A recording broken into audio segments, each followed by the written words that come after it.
This is the luxury world. Get inspired with us today and tomorrow.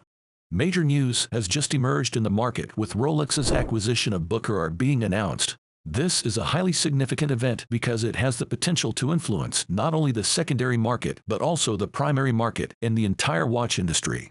What makes it particularly noteworthy is that one of the industry giants has made a substantial move by acquiring one of the largest Rolex retailers. This move effectively marks Rolex's entry into the realm of authorized dealers. In today's video brought to you by the Luxury World, we will delve into the surprising news of Rolex's acquisition of the retailer Bucherer and examine its potential effects on both the secondary watch market and authorized dealers. If you have not already subscribed to our channel, we encourage you to do so now to stay informed about our future videos. Rolex has had a long-standing partnership with Bucherer, a Swiss company, spanning a century. Today, most Bucherer stores serve as authorized dealers for both Rolex and its sister brand, Tudor. This means that a substantial number of Rolex watches are distributed to customers through Bucherer's extensive retail network. Moreover, Rolex selected Bucherer as its launch partner for the Rolex Certified Pre-Owned program, which was introduced in early 2023. While Rolex collaborates with numerous other retailers, with a global count of just under 2,000, it is worth noting that this number is decreasing as Rolex places a greater emphasis on the quality of its retail partners over quantity. Bucherer, in this context, stands out as one of the largest or the largest network of retail stores affiliated with Rolex. Consequently, the combined accounts associated with Bucherer stores may represent the most substantial single customer base for Rolex and Tudor products. Coincidentally, the same company happens to be the pioneer behind the CPO program. Could it be that Rolex used Bucherer as a test case to assess the viability of the CPO program? Did they monitor its performance and decide it was a sound concept, leading them to decide to acquire the company? This appears to be Rolex demonstrating its dominance. However, there must be a purpose behind their actions. It is an attempt to address the challenge of wait lists and gain better control over the distribution of new products. Let us be realistic. There is bound to be a significant bias in allocation moving forward. Rolex might believe they can efficiently manage the secondary pre-owned market, which, by now, has grown to overshadow the primary market. Regardless of what major analytical firms may assert, they lack access to gray market information and cannot observe the day-to-day dynamics. Thus, the secondary market has already become more substantial. Allow us to share a perspective on this matter, particularly concerning who will bear the brunt of the impact. Initially, it will not be the major authorized dealers. Instead, it will affect the smaller retailers who carry Rolex, those with just a single store.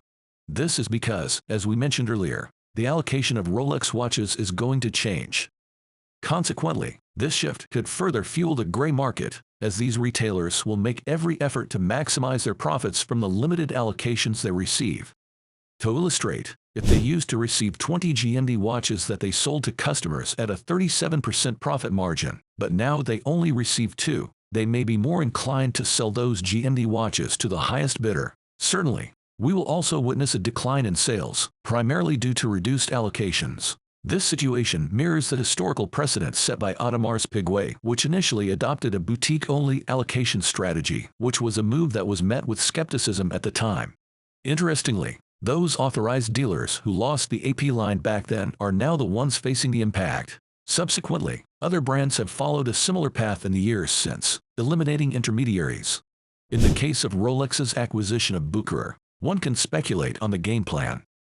By acquiring Bucherer and potentially other major chains, they may aim to phase out smaller retailers, thereby gaining greater control over the market for brand new watches. With this control, they could potentially increase production and ensure availability in their stores, making Rolex watches more accessible to anyone who walks through their doors.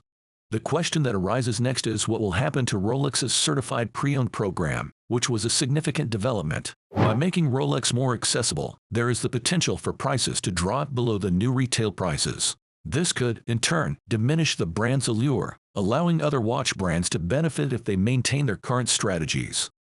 Let us be honest, we all desire what is elusive, and this could go back to the time when you could acquire most Rolex models at a discount, except for the highly coveted Daytona, of course. In those times, pre-owned Rolex watches were even more reasonably priced. If we return to such a scenario, there may be concerns regarding the expenses associated with servicing and officially certifying a Rolex. This program may not yield sufficient profit for both Rolex and their newly acquired entity, Bucherer. When everything is considered, individuals may simply choose to purchase a brand new watch since the price difference will not be particularly significant. Larger corporations like these typically operate within specific profit margins. To illustrate, when the internet was abuzz about the introduction of the Rolex CPO program almost a year ago, it was believed to potentially eliminate the gray market. However, the outcome was quite the opposite, with many scoffing at the prices. None of the major chains, individual authorized dealers, or even manufacturers possess any expertise in the secondary market. They lack the necessary logistical infrastructure and personnel to execute the most crucial aspect of success, which is often encapsulated in the statement, "The money is in the buy." This principle holds for the secondary market in any industry. We have witnessed a comparable situation in the past on a smaller scale, when Audemars Piguet attempted to repurchase or accept trade-ins of pre-owned watches at their boutiques when customers bought new releases. It is worth noting that this program had a different approach, as they would take these trades and resell them in the secondary market to individuals. However, this program failed and was discontinued. Now, the extent to which the Rolex CPO program will succeed remains to be seen. This could be a temporary measure aimed at addressing issues in the primary market.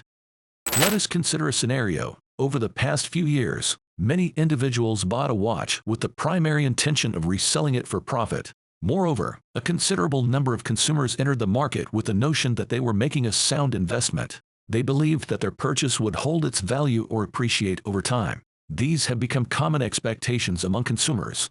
However, if you take these customers away, regardless of the measures you implement, you will see a substantial drop in sales.